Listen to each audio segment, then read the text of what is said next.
When I got the call that my client was getting out of jail, that was one of the best moments of my life, actually. Sorry, I'm getting emotional.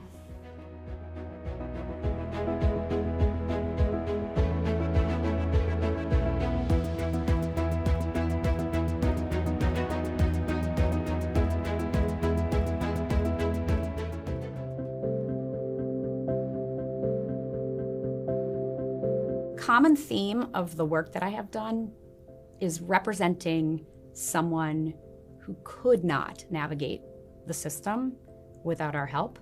I grew up in New York City, in Queens, low-income kid, immigrant background. My parents were undocumented, and they also were incarcerated for a majority of my childhood. So these issues are extremely important and near to my heart because I've seen how it impacts families, how families are separated, and the effects that that can have. In fact, my family members have been deported, so I know what that feels like. So that's why I think it's so crucial to have, to be able to do this work, but also to have somebody in the room who can understand what some of the clients are going through. There are so many people navigating our system without counsel, and when we help them, it changes everything.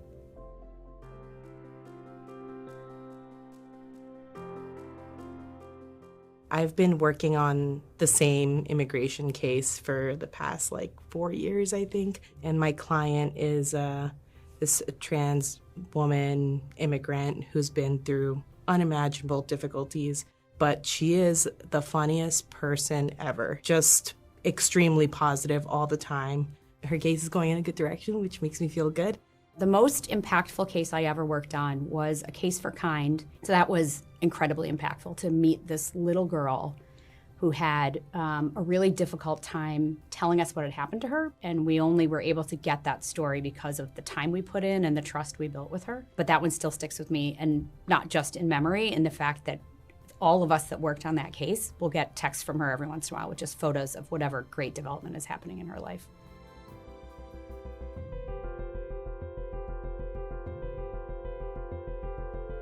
One of my pro bono matters, an immigration case, I was able to work with a supervising attorney that I hadn't worked with before.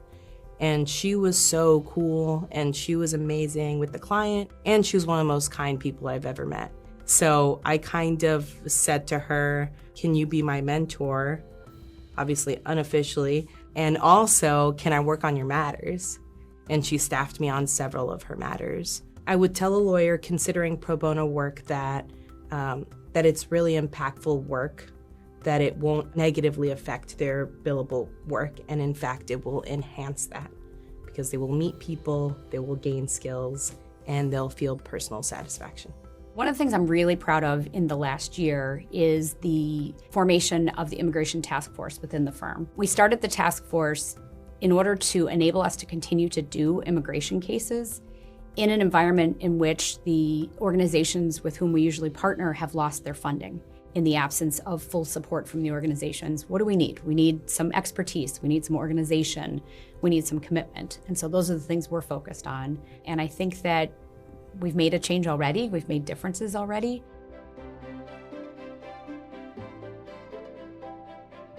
One of the things that I am really proud of in our pro bono cases is that we attack them with the same level of commitment and excellence as we do our paid work. And I think we have achieved unbelievable results for clients who wouldn't otherwise have legal help because we just come at them with a sense of excellence, which is, probably the main tenet of the Goodwin way. When I got the call that my client was getting out of jail, that was one of the best moments of my life, actually. Sorry, I'm getting emotional. But as somebody who was separated from their family because family members were incarcerated, being able to hear that something I did had an impact such that my client was able to be reunited with his family, that's the absolute top best thing that could ever happen.